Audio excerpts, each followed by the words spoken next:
Good morning, everyone. Good morning.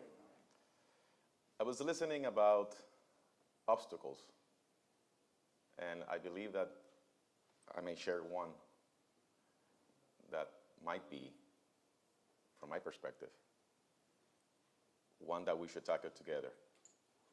The government, the private sector, the media, everyone, and any regular citizen, which is going to be or is a stakeholder in Puerto Rico, and that is disinformation. I was thinking about it, listening to HG, and I believe about the other obstacles mentioned by some of my colleagues yesterday, and I think they're on point. But as I learned over the last almost 6 years that I've been in the government, don't ask me why I've been 6 years in the government, but disinformation is one of the key challenges or obstacles that we need to tackle. There's a lot of information out there that is not precise, that only tells half of the story, or sometimes is twisted towards different interests that are not the interests of the people of Puerto Rico. And that goes very well with the information that I want to share with you today. A little bit about me. I am originally from Ponce, if you know the island, and if you know where Ponce is, Ponce should have been the capital of Puerto Rico. I still have that dream. And I've been serving as a professional since 1997, so next July I'll turn 25 years in this, my private career, professional career, and of those, the last 6 years has been in the government. So I come from the private sector, really, and at heart, I'm still driven by the values of the private sector. In a way, I think that has helped me survive the last 6 years in the government, because the mentality that you need is the one that is from the private sector to be successful, and let the government facilitate, and sometimes just get out of the way. In this case, we cannot get out of the way in the disaster recovery, and as you might find, they are just systems and processes, laws, regulations, that the way they are intertwined and structured puts at the center key stakeholders associated with the government when it comes down to the execution of the disaster recovery works. So I tried to go back to this slide when I was reviewing it last night, and I actually posted an article that I wrote, I think about 2 months ago, trying to, again, comprehend what has happened in Puerto Rico. Not only, since 2017. 2017 was a crucial year for obvious reasons, but before that, right? But let me focus on 2017 and on, and it's been a long journey. Very complicated set of years. And when we look at the recovery, the promised land of a renewed infrastructure, a new sense of resiliency, you can basically summarize it in this slide. Since 2017, Puerto Rico changed, and there's been different types of efforts, some of them driven by the federal government, others by the government officials in Puerto Rico, others by the private sector, trying to provide a direction of how a $100 billion economy, because that's what Puerto Rico is, plus $100 billion, highly sophisticated, highly industrialized. Puerto Rico is not the Virgin Islands from the industry standpoint. We're not Hawaii. We are a highly sophisticated, industrialized economy that more and more is adopting and adapting to the new world economy in terms of services, values, technology, innovation, and so forth. And when Maria hit, it really went to the core of where we were, and we are. And moving forward, adding the earthquakes and then the COVID-19 pandemic, again, has put a new meaning to a sense of resiliency. So,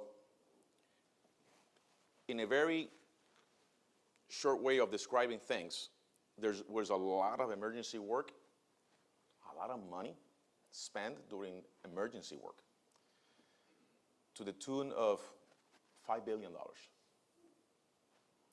Emergency work, $5 billion. Of those, $2 billion were invested in the electrical grid. To have the electrical grid that we have today, $2 billion, because we are a $100 billion economy that needs to run, which, by the way, 2 or 3 months into, after the Maria disaster, probably another months in 2018, Puerto Rico ran on diesel. And that's not an understatement. Literally ran on diesel. Thousands and thousands of generators around the island to power the economy of Puerto Rico. Okay? And the system that we have today is not the system that is up to current codes and standards. It's not resilient, but it was the one that we could afford and have in order to transition from emergency to actual permanent work. And that's where we are today. We are at the initial stages of what I believe is going to be the most incredible 10 years of Puerto Rico in modern history. Because we finally overcame basically all kinds of hurdles, and now we are looking at what we believe is going to be at least 2,000 projects of permanent work in 2022. And that includes energy, that includes transportation, that includes municipal projects, that includes industrial buildings, that includes basically all the key areas of our infrastructure. And 2021 was a transition. A lot of work needed to be done to get to actual construction. If you're an engineer or you have experience in the construction industry, a lot of engineering and architectural work, the permitting process, and so forth.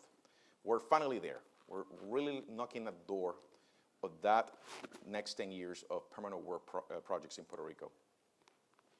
Now, who does what? Who does what? What are the roles and responsibilities of the key stakeholders when it comes down to the FEMA portion of the disaster recovery? There's the other disaster recovery funds, very important. For example, CDBG-DR.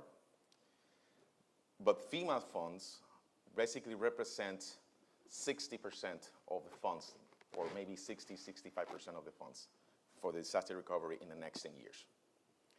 So I'm going to focus on FEMA because from the standpoint of our organization, we are the recipient and the administrators of those FEMA funds once they're obligated.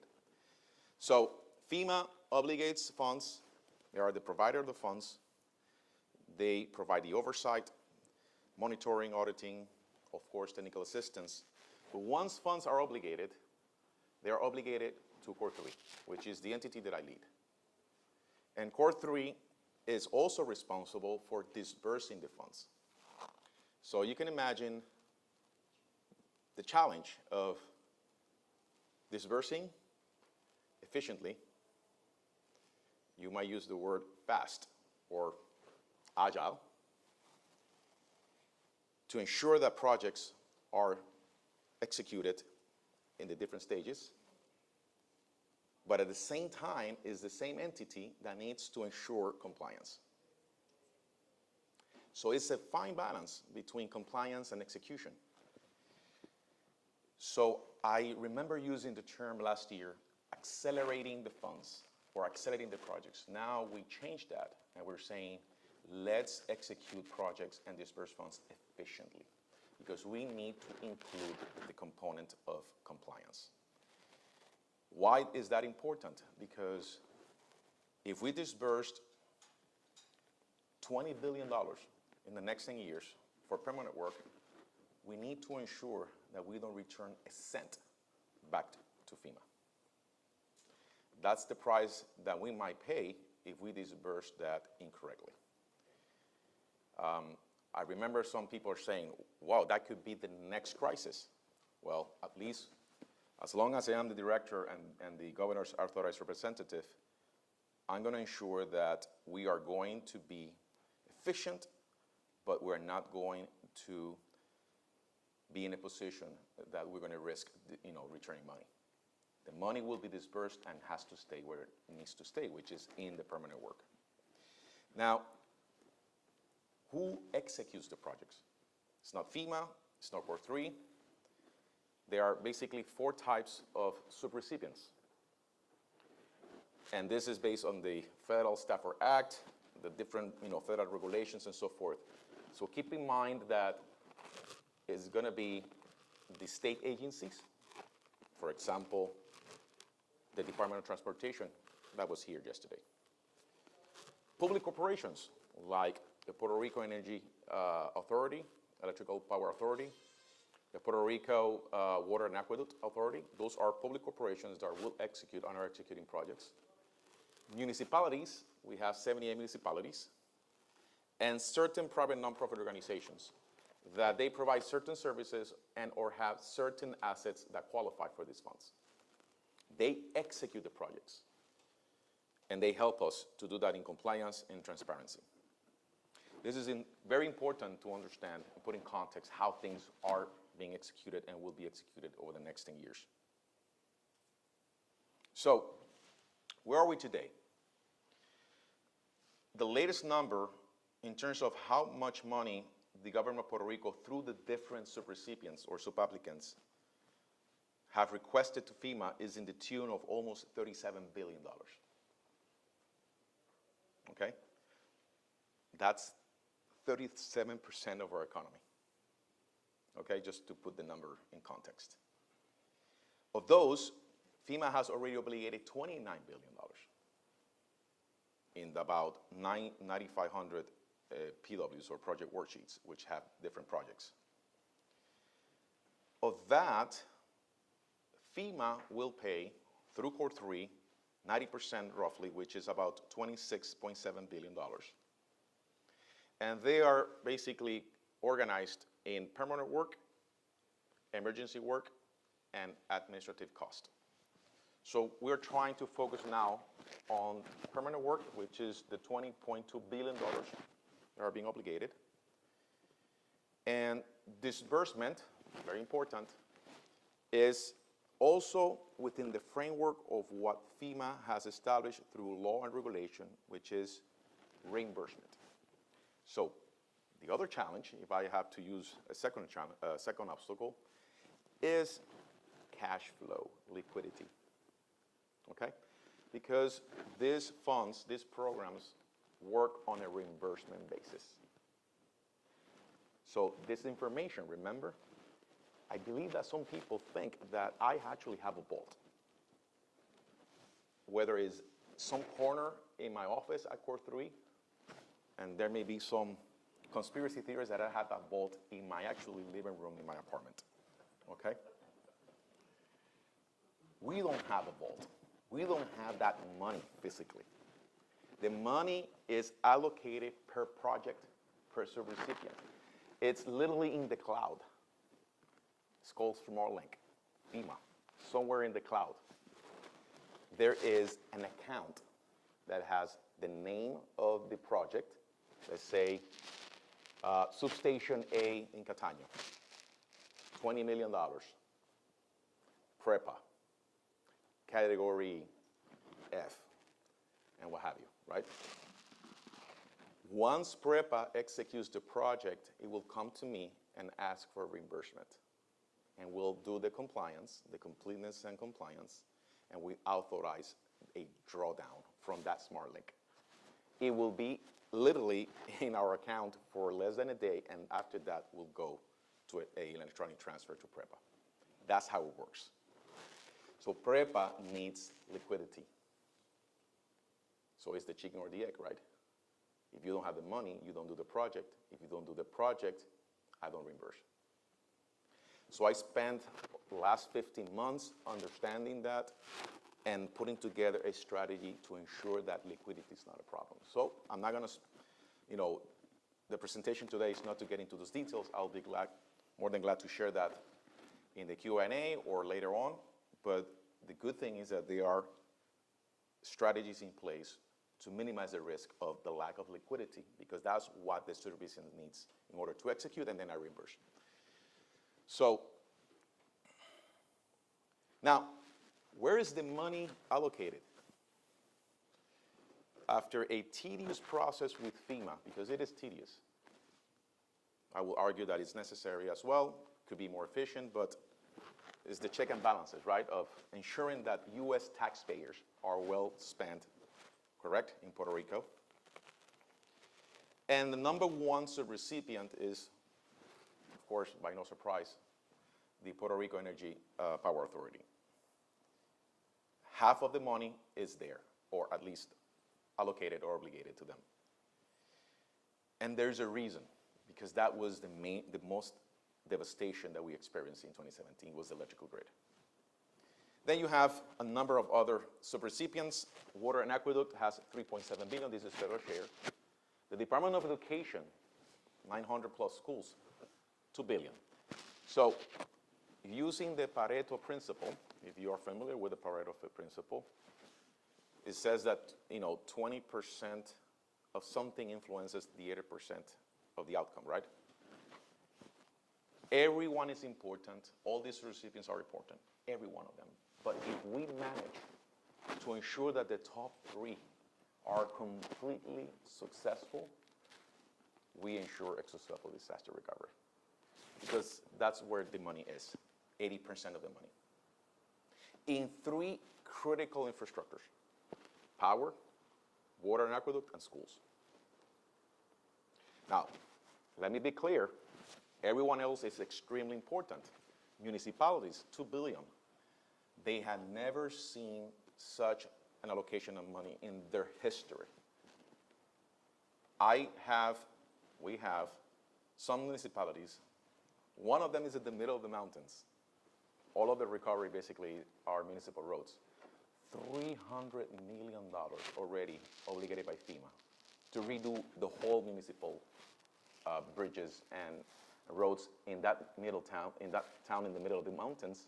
Do you know what is the actual annual budget for operational expenses of the municipality? $5 million. They're used to manage $5 million plus every year, and now they have $300 million. Right? So municipalities are extremely important. And there are 78. And 75% of actual projects are in the municipalities. But again, the funds are in the top 3. And then you have the University of Puerto Rico, the Department of Transportation, Department of Health, and you have others. One quick additional comment is in others, the $900 million, which is 4% of the funds obligated, half of those are the nonprofits, which is about $450 million for nonprofits. That includes universities, hospitals, churches. That includes actual private colleges. We have a church that is, FEMA already obligated $18 million. They're going to basically do the whole church. Hospitals, they're going to basically, some of them are going to be rebuilt from scratch in some instances, right? Now, let me focus on power, right, and energy. This is the breakdown of the cost estimates associated of the, for each of the key asset categories for the Puerto Rico Electrical Power Authority, based on damages, based on a methodology to try to extrapolate those damages towards actual projects, and money to reconstruct the electrical power system in Puerto Rico. 10.5 billion, 90% of that is the 9.5 that I showed before.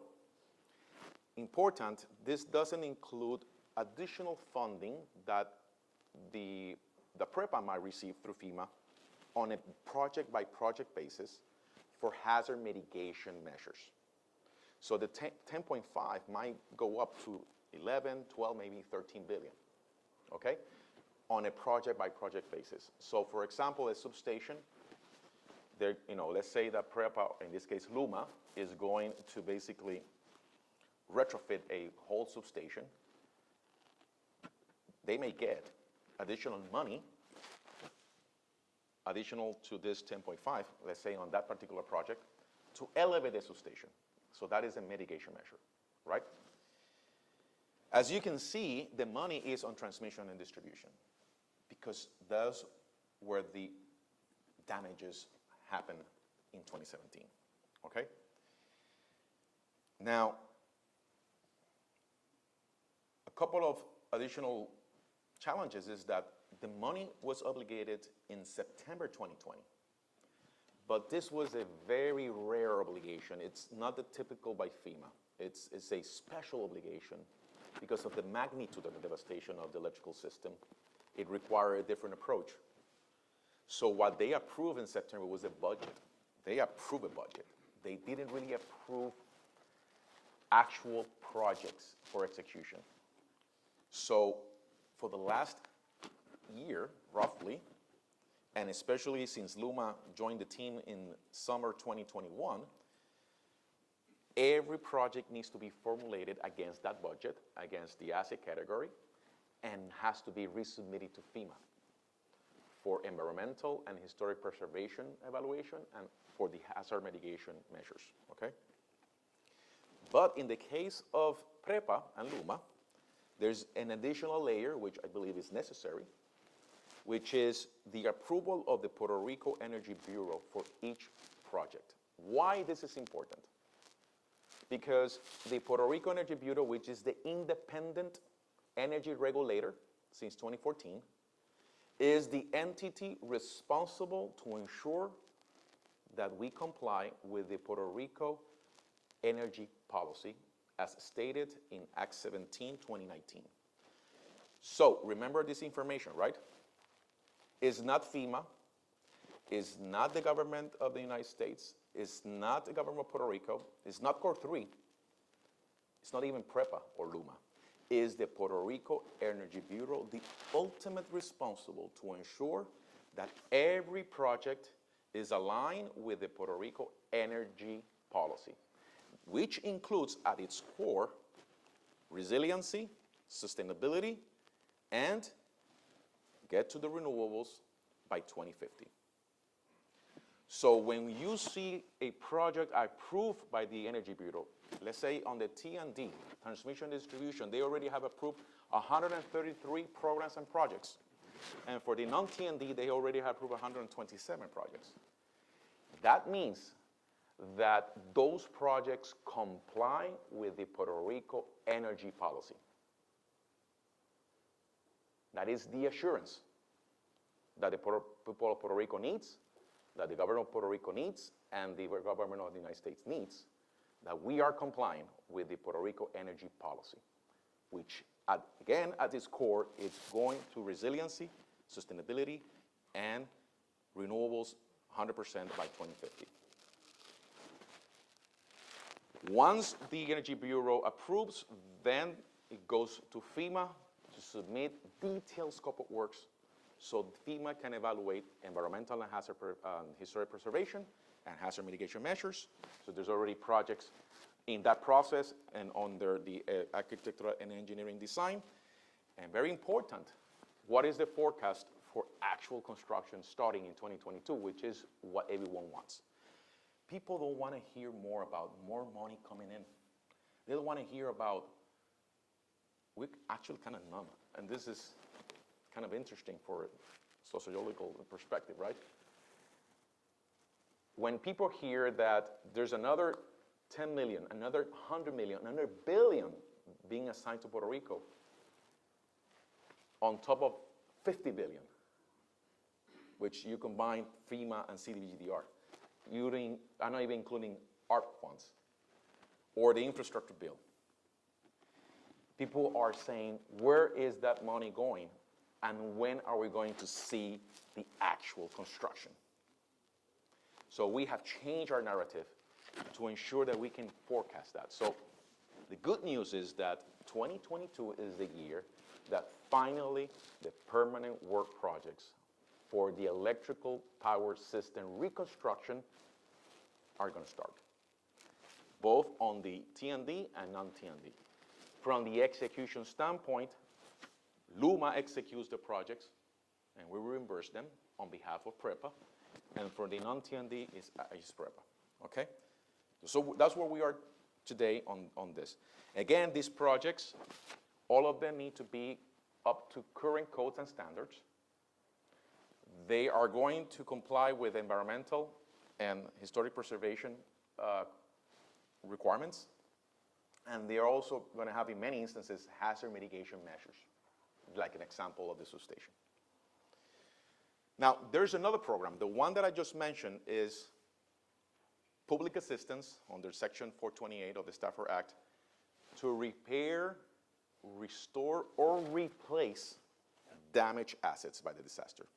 There's another program.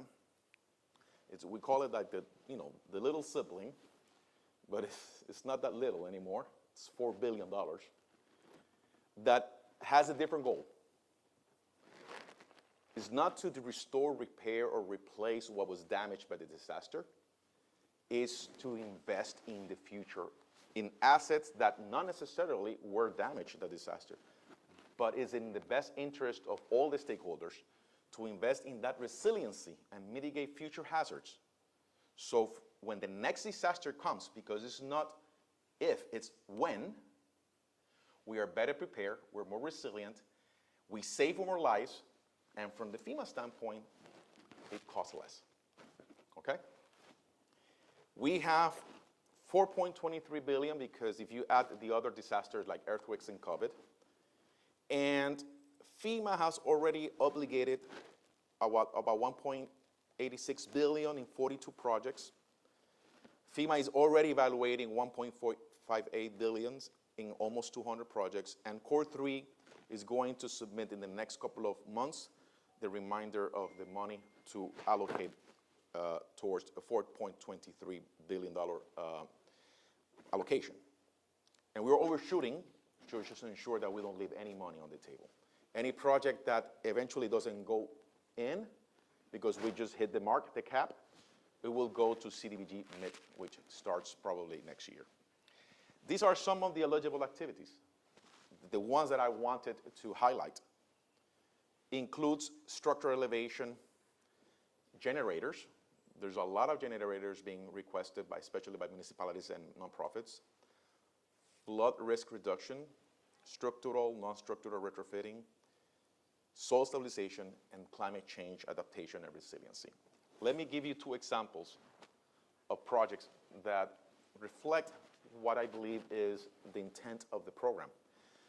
Our major airport, Luis Muñoz Marin, which you probably enter and you got in through,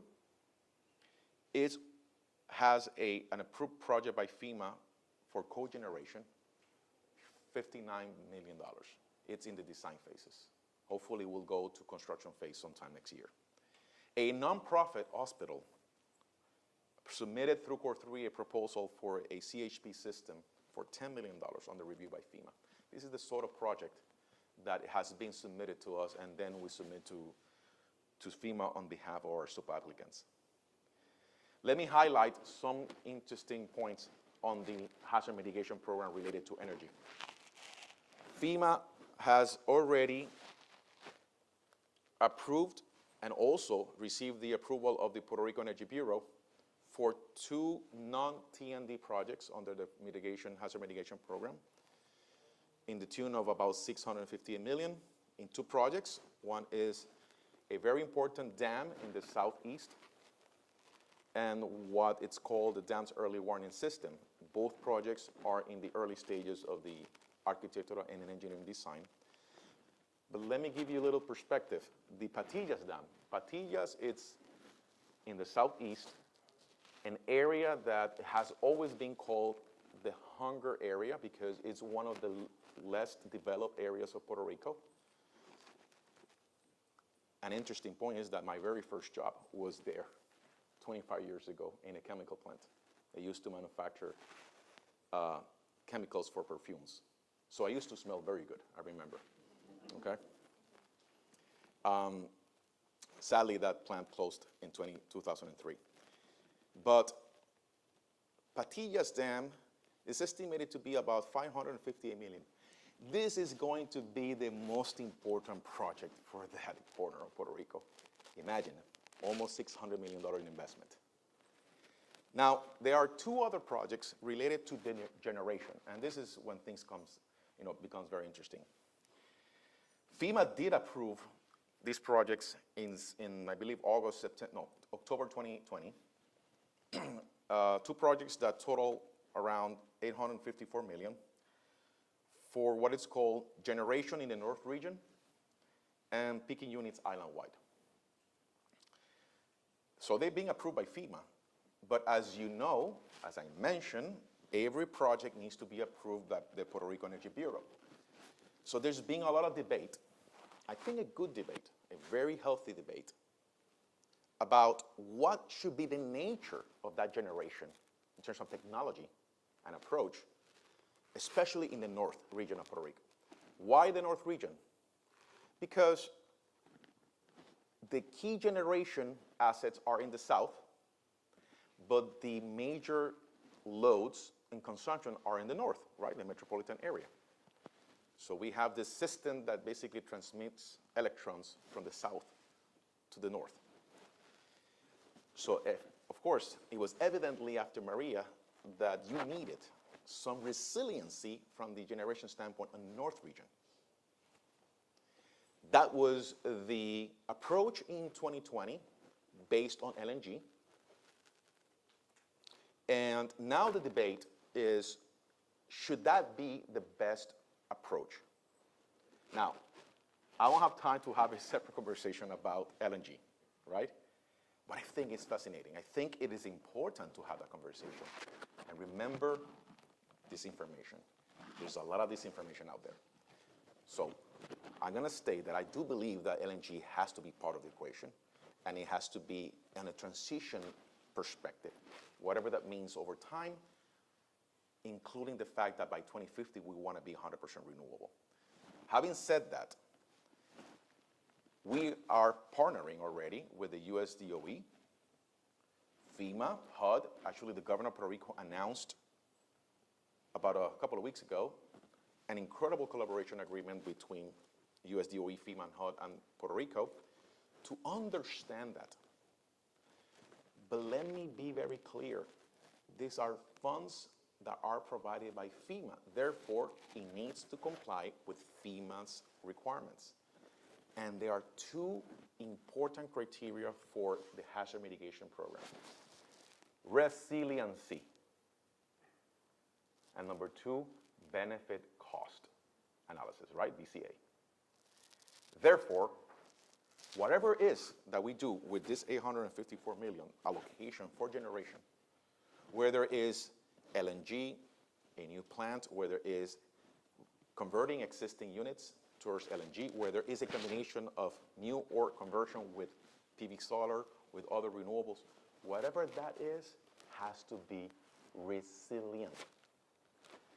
In other words, when Maria 2 comes, it's not if it will come, it will come, hopefully. We're asking nature, give us 10 years, right? So we can reconstruct and be ready for the next Maria, right? Let's make sure that on the North, from the generation standpoint, we are resilient. Whatever shape or form of technology, it will mean with the help of the US DOE, FEMA, and HUD, okay? And, of course, because I also want to make sure that I am a 100% believer in clean, renewable energy, I don't know why we need to have competing priorities between transitional energy and renewable and clean, because I believe that they can be converged. But we are talking with LUMA, we're talking with PREPA, and other stakeholders about potential funding to be submitted in a proposal to FEMA about microgrids based on renewable and maybe some conventional. But very important, and this is the last part of my presentation, what I believe is part of the future of Puerto Rico, which is marine ocean energy. if there is a renewable that I'm convinced that is going to be the future of Puerto Rico, in addition to solar and wind, is marine energy. Because Puerto Rico is an archipelago surrounded by water. And as you know very well, technology is advancing incredibly. The technology today is very, very different in 5 years, in 10 years. In 20 years, we are in 2022, we still have another, what, 28 years to go to get to the final goal of 2050, 100% clean and renewable. Let's make sure that that goal is synchronized with the advances in technology in the next 5, 10, 15, 20 years and innovation related, and is also, very importantly for me, aligned with our natural resources. Because there are 3 themes that FEMA is pushing, which I believe they are the right themes, which is climate change adaptation, nature-based solutions, and environmental justice. Therefore, we have a unique opportunity to really, really transform and modernize Puerto Rico infrastructure with these incredible funds and programs so we can really be resilient and competitive. Thank you. Thank you. We have a reception this evening. Yeah, I'll come. You'll come for that? Yeah, I'm going to be in the reception, Okay. 6:30. Exactly. Yeah, We'll I'll be have there. here. Perfect. Thank you so much. Again, a round of applause, please, for Manuel and Laboy. Thank you so much. Manuel will be back this evening for our reception, so we'll have an opportunity to get into some questions with him. I know he's got a full schedule this morning, but thanks so much for providing that information, critical to how we can move forward in our discussion. So thank you. So I'll see you in the afternoon with the Rum of Puerto Rico cocktails, okay? That's right. Excellent.